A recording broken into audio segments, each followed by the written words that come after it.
Problem party से है, जो पार्टी, और अभी हम लोग जो पार्टी पावर में है उनके पास ही बात करेंगे ना। अभी 14 साल पहले की गवर्नमेंट के पास जाके तो भीख नहीं मांगेंगे कि कुछ नया करो। आई फील जब भी नरेंद्र मोदी पहले तो फ्री प्रेस रखेंगे, प्रेस को आंसर करेंगे, तभी पूरे इंडिया को कॉन्फिडेंस आएगा to start with. It's not only about the dialogue with the government और our representatives. If the Prime Minister itself is not ready to talk to any news agency since the past 14 years, then that says a lot about our government. I read news a lot and what I have realized is India is being sold right now. अगर आप बैठ के research करोगे अपना, if you see Adani is selling India, like the government is selling a lot of things to Adani, Reliance is taking over a lot of things. तो जो government का जो agenda होता है to make sure that things don't get privatized. Celebrities हैं हमारे country में, इतने आइडलाइज करता है लोगों को, ये सब लोगों को कोई बात करना नहीं चाहता है। एक प्रॉपर सेलिब्रिटी सामने नहीं आया है, जो कोई सेलिब्रिटीज़ कर नहीं रहा है because they think that they have a lot to lose right now, इसलिए कोई बात नहीं कर रहा है, यही चीज़ है। एंड सबको डरा के रख दिया है, सबको सब जगह से घेर के डरा के रख दिया है, तो यही बात है। The reason why celebrities are also not speaking up, आप मुझे बताएं, अगर मैं गवर्नमेंट के अगेंस्ट कुछ बोलूँगी तो मेरी मूवी जियो स्टूडियोज़ में कैसे पब्लिश होगी? तो ये जो सरकार है ना, गेंडे का कातड़ी का सरकार है। अभी वैसा देखा जाएगा तो कॉकरोच जनता पार्टी ने जो किया है, यह आंदोलन, इस आंदोलन के प्रमुख नेता जो है सोनम वांगचुक, वो कोई साधारण व्यक्ति नहीं है। सोनम वांगचुक एक साइंटिस्ट है, उनके बहुत अच्छे काम है। अच्छा, ये प्रोटेस्ट हो रहा है, क्या लगता है आपको? क्या सरकार जागेगी, इस्तीफा लिया जाएगा, क्या लगता है? नहीं, मुझे तो ऐसा लगता है कि सरकार जागेगी नहीं, क्योंकि मराठी में एक कहावत आहे, जिने ज्याने झोपड्याचं सोंग केलेलं आहे ना, त्याला किती जरी तुम्ही उठवलं तरी तो उठणार नाही। मुळातच ही जी ऐसा देखा जाएगा तो ये जो सरकार है ना, गेंडे का कातड़ी का सरकार है। अभी वैसा देखा जाएगा तो कॉकरोच जनता पार्टी ने जो किया है, यह आंदोलन, इस आंदोलन के प्रमुख नेता जो है सोनम वांगचुक, वो कोई साधारण व्यक्ति नहीं है।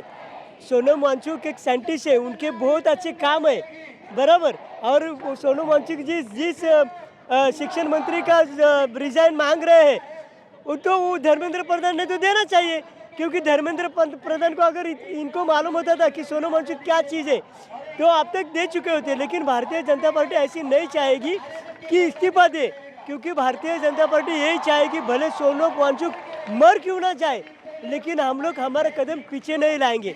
लेकिन एज ए भारतीय करके हमको ऐसा लगता है कि इनका जो प्रोग्राम है, जो एजेंडा है आंदोलन का, वो अखंड भारत के जितने भी लोग हैं, माता पिता है, स्टूडेंट लोग हैं, उनके लिए ये सोनम वांगचुक ने किया है।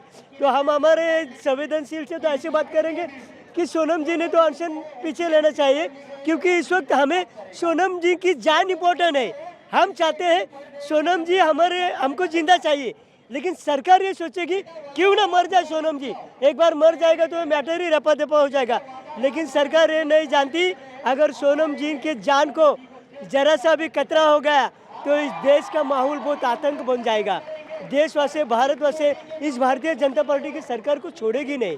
अभी वैसा देखा जाएगा तो 19वां दिन है इस आंदोलन का, अनशन का।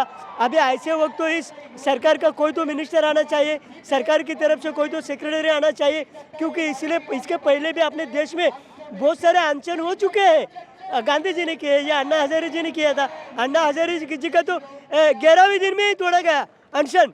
वो तो मैं अनशन बोलेगा नहीं, क्योंकि उसको सारी जो सपोर्ट थी वो आरएसएस भारतीय जनता पार्टी की थी, कि उनके अनशन में जाते थे तो लाखों बाटलियाँ मिलती थी, फूड्स के डब्बे मिलते थे। अभी ऐसा तो जंतर मंतर पर नहीं हो रहा है, जंतर मंतर पर मीडिया को जाने को नहीं देते। जो भी है अपनी जो आपसी सोशल मीडिया है उनके ऊपर वो दिखाते हैं। अन्ना हजारे के वक्त ऐसा नहीं होता था, बड़ी आपको जैसे बड़ी मीडिया जाती थी वो दिखाती थी। यह जो आंदोलन है अन्ना हजारे से भी तेज है, लेकिन इस आंदोलन को पूरा का पूरा झाँकने का कोशिश ये भारतीय जनता पार्टी जानबूझकर कर रही है। और हम तो ये चाहेंगे, हमारे बच्चे पढ़ रहे हैं, आज हम लाखों रुपए का फी भरते, फी भरने के बाद में अगर आज मूवमेंट में पेपर लीक हो जाता है तो बहुत नुकसान होता है। पेपर लीक हो जाने पे बहुत नुकसान होता है। वो लड़कियों ने किया हुआ स्टडी, उसको लाखों रुपए खर्चा जो पेरेंट्स लोग ने किए ले, वो एक साथ नहीं मिल सकता मेरे भाई। लीक तो क्या हो जाता है, लेकिन वो मिलता नहीं। इसीलिए सोनम वांगचुक के अनशन को सबने सपोर्ट करना चाहिए। और आपके माध्यम से मैं इस सरकार को दरख्वास्त करूंगा, विनती करूंगा कि माँ बाप आइए सोनम वांगचुक का जो आंसर है वो उनको पीछे लेने के लिए बोलिए और धर्मेश प्रधान जी को मान सम्मान से इस्तीफा लीजिए। सरकार ने खुद लेना मांगता है उनका इस्तीफा।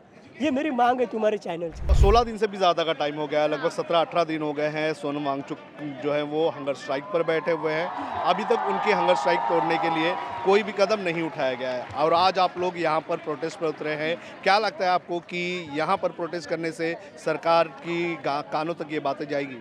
बिल्कुल जाएगी। एज इतने सारे मीडियाज़ है उनकी तरफ बात जानी ही चाहिए, उनको अकाउंटेबिलिटी लेनी चाहिए। वो स्टूडेंट की लाइफ के साथ खेल कर रहे हैं एंड बहुत सारे वो रोड्स ठीक से नहीं बना रहे हैं, रेप्स है, not safety, anything is not there. हम टैक्स भर रहे हैं, अब टैक्स के टाइम पे तो हमारे पास बहुत अच्छे से पहुंच जाते हैं, तो अब ये अकाउंटेबिलिटी क्यों नहीं ले रहे? अब पेपर लीक्स के टाइम पे आप अकाउंटेबिलिटी नहीं ले। I am myself a NEET aspirant, I have given NEET from last 3 years। अभी ये हालत हो चुकी है, I am quitting NEET actually because this paper leaks, depression. हम 12-12 घंटे पढ़ाई करते हैं और ये सब मजाक ले रहे हैं वो सब चीज़। अच्छा, जब आप लोग नीट के लिए तैयारी करते हैं तो किस तरह की तैयारी होती है और उसके बाद जब पेपर लीक जैसी खबर आ जाती है तो आप लोगों को किस तरह का फील होता है? देखिए, तैयारी तो अभी हमें 4 सब्जेक्ट्स होते हैं, फिज़िक्स, केमिस्ट्री, बॉटनी और जूलॉजी। इसमें मेजर पोर्शन बायोलॉजी का रहता है और केमिस्ट्री, फिज़िक्स। बहुत सारे बच्चों को फिज़िक्स हार्ड हो जाता है, बहुत majorly, and bio. But this time जो रीनीट का पेपर हुआ है उसमें आपने फिज़िक्स भी हार्ड कर दी, हमने केमिस्ट्री भी डिफ़िकल्ट कर दी, चले बायो ठीक था। बट क्या आपको लगता है कि 3 घंटे के पेपर में हम इतना डिफ़िकल्ट क्वेश्चन सॉल्व कर पाएंगे? और आप बदला ही ले रहे हैं ना इन अ सेंस हमसे। तो हम ये कहना चाहते हैं कि आप प्लीज़ अकाउंटेबिलिटी लीजिए, आप प्रोटेस्ट को देखिए, ध्यान कीजिए, सर के बारे में सोचिए। आप एक साइंटिस्ट को, if we lost a scientist, it is a constitutional murder actually. हाँ, हमारे साथ कुछ और यूथ्स हैं, उनसे बात करेंगे कि इस प्रोटेस्ट का असर क्या गवर्नमेंट पे होगा। आप लोग इस प्रोटेस्ट में आए, इतनी धूप है और प्रोटेस्ट कर रहे हैं आप लोग, क्या गवर्नमेंट पर इसका असर होगा? आई फील, देखिए मुद्दा ये है, मुद्दा इससे ज़्यादा डीपर है। चलिए धर्मेंद्र ने रिज़ाइन कर दिया, उसके बाद कौन आएगा? The point is that we need to remove the problem from the root. Is not just about Dharmendra Pradhan, we need an competent government to start with. Problem party से है, जो पार्टी, और अभी हम लोग जो पार्टी पावर में है उनके पास ही बात करेंगे ना। अभी 14 साल पहले की गवर्नमेंट के पास जाके तो भीख नहीं मांगेंगे कि कुछ नया करो। The problem is BJP right now, and if they can't create reforms for our students, then who should we go to? I mean, the only power that we have right now is then to not elect them. So my reaction right now would be that if we are doing this, we are actually mobilizing the youth towards something better. It's not limited to only Dharmendra Pradhan resigning. The issue is much deeper. क्या लगता है आपको, इतना दिन हो गया protest करने का, लगभग 17 से 18 दिन हो चुका है। सोनम वांगचुक दिल्ली में बैठे हुए हैं और अभिजीत दीपके ने प्रोटेस्ट किया, ये सारी चीज़ें हो रही हैं, लेकिन क्या लगता है कि उसके बाद भी गवर्नमेंट की तरफ से कोई ऐसा डायलॉग जो है वो शुरू किया गया कि यूथ में कम से कम कॉन्फिडेंस आए कि भाई चलो गवर्नमेंट पॉजिटिवली कुछ तो करने की सोच रही है? आई फील, जब ही नरेंद्र मोदी पहले तो फ्री प्रेस रखेंगे, प्रेस को आंसर करेंगे, तभी पूरे इंडिया को कॉन्फिडेंस आएगा to start with. It's not only about the dialogue with the government or our representatives. If the Prime Minister itself is not ready to talk to any news agency since the past 14 years, then that says a lot about our government.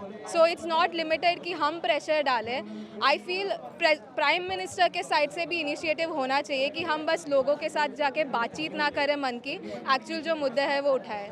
अच्छा, जब इतने सारे issues हैं देश के सामने, youth के issues हैं, पेपर लीक के इशू है, करप्शन के इशू है और इन्फ्लेशन का इशू है, लेकिन ऐसे टाइम पर जब यूथ देखता है कि पार्टियों को तोड़ा जा रहा है और अपनी गवर्नमेंट को मजबूत बनाया जा रहा है, तो क्या लगता है कि सरकार का एजेंडा क्या है? क्या लोगों के लिए काम करना है या अपनी जो गवर्नमेंट है उसको बचा के रखना? I feel I read news a lot and what I have realized is India is being sold right now. अगर आप बैठ के research करोगे अपना, if you see Adani is selling India, like the government is selling a lot of things to Adani, Reliance is taking over a lot of things. तो जो government का जो agenda होता है to make sure that things don't get privatized, that is completely being wiped out. ये तो social issues है, but issues run deeper than this. अगर मैं एक चीज़ बताती हूँ, मुझे इंटरनेट पे कुछ पोस्ट करना है और अगर मेरा डेटा अभी प्रायोरिटाइज हो रहा है based on how much I am paying, then that says a lot about how the government is making stronger connections and deeper connections to start with to survey who speaking up. अच्छा, आप लोग भी आए यहाँ पर protest में, क्या लगता है कि क्या गवर्नमेंट तक आवाज़ जाएगी या फिर गवर्नमेंट सुनना नहीं चाहती है? ऑफ कोर्स गवर्नमेंट सुनना नहीं चाहते. इतने लोग हैं इधर, किसी को कोई गवर्नमेंट से कोई बात करने को तैयार नहीं. इतने सेलिब्रिटीज़ हैं हमारे कंट्री में, इतने आइडलाइज करते हैं लोगों को. ये सब लोगों को कोई बात करना नहीं चाहता है. एक प्रॉपर सेलिब्रिटी सामने नहीं आया है. सो आई थिंक आज के यूथ को भी ये कंसिडर करना चाहिए कि who we idolize, who we look up to. Also जो गवर्नमेंट है, अभी किसी को गवर्नमेंट में डर ही नहीं है लोगों का. वो डर ही ख़त्म हो गया है, इसलिए कोई स्टेटमेंट ही आगे आके दे नहीं रहा है. वो डर होना चाहिए, लोगों का डर ही नहीं है. So I think we need to come together and show our power and show our strength that they are working for us, we are not working for their. We are here to, they have to keep that accountability. They have to answer us, not we asking and we fighting for our basic things. So yeah. आपने celebrities की बात की, तो क्या लगता है क्यों ये सेलिब्रिटीज़ जो है वो भी अब क्यों नहीं सामने आ रहे? क्योंकि इसके पहले जब 2014 में और 13 में 12 में ये सब में जब प्रोटेस्ट होते थे तो कई सारे जो सेलिब्रिटीज़ थे वो खुलकर आते थे, सड़क पर आते थे, स्टेज पर अन्ना हज़ारे का शेयर करते थे और सरकार की सारी खामियों के बारे में बात करते थे. आज क्यों ये सेलिब्रिटीज़ भी चुप क्यों हैं? क्योंकि उनके साइड से उनका पर्सपेक्टिव ये है कि they have a lot to lose, but ऐसे नहीं है. People here have a lot to lose, but still we are here. We are fighting for our things. They also, I think कि जिनके घर में पानी पीने को आता है, जिनके घर में लड़कियां हैं, जिनके घर में बच्चे हैं, all of us should come together and fight for our basic things. जो कोई सेलिब्रिटीज़ कर नहीं रहा है because they think that they have a lot to lose right now. इसलिए कोई बात नहीं कर रहा है, यही चीज़ है. एंड सबको डरा के रख दिया है, सबको सब जगह से घेर के डरा के रख दिया है. तो यही बात है. I have something to say. The reason why celebrities are also not speaking up. आप मुझे बताएं, अगर मैं गवर्नमेंट के अगेंस्ट कुछ बोलूँगी तो मेरी मूवी जियो स्टूडियोज़ में कैसे पब्लिश होगी? You see a lot of news agencies right now are also owned by Adani, Reliance and Narendra Modi and the government. तो मुझे बताएं, अगर मैं सेलिब्रिटी हूँ, मैं कुछ बोलने जाऊँगी और कल जाके मेरा काम बंद हो जाएगा. Of course the celebrities, even if they want to speak up about something, they are going to lose their livelihood. So you know it all comes down to fatalism. चलिए उनके लिए फेटलिज्म नहीं होगा, बट जो common man है वो भी speak up करने की ट्राई कर रहा है. Fatalism is so all time high in India. किसी के पेट में खाना नहीं है, वो हंगर स्ट्राइक क्या करेगा? You know we use these tools but they are not, I mean It's also about rich people having the power to own a lot of resources, जिसकी वजह से वो खौफ बैठता है. Because they have the power कि वो लोग बहुत सारे जो सोर्सेज ऑफ लाइवलीहुड है और ये जो उनके पास पावर है उसकी वजह से there is a lot of fear that वो हमसे छीना जाएगा. And a lot of people in position of power have that power with them that they can steal that from us, which is why a lot of people are also against, आवाज़ उठाने के against है वो लोग. अच्छा, महाराष्ट्र में भी TET का पेपर अभी कुछ दिनों पहले लीक हुआ था. महाराष्ट्र में भी जो है जो एजुकेशन मिनिस्टर हैं उसके इस्तीफे तक की बात भी नहीं की गई. हाँ, तो क्या लगता है कि गवर्नमेंट रिस्पॉन्सिव है या नहीं है? आई थिंक हमारी तरफ से हमारा काम है जितना हो सके we come here, we protest, और जितने नंबर्स में हम यहाँ पे आ सके वो हमारी तरफ से हम जितना कर सकते हैं वो हम करेंगे. जितना मीडिया कवरेज हमको मिल सकता है, social media, whatever sources we can leverage, we should try our best to raise our voices. That is everything that we can do. That's the max power we have as a people. क्या लगता है सोनम वांगचुक का protest खत्म किया जाएगा? Government की तरफ से कोई आएगा? I only can hope for the best. आपको क्या लगता है प्रोटेस्ट खत्म होगा?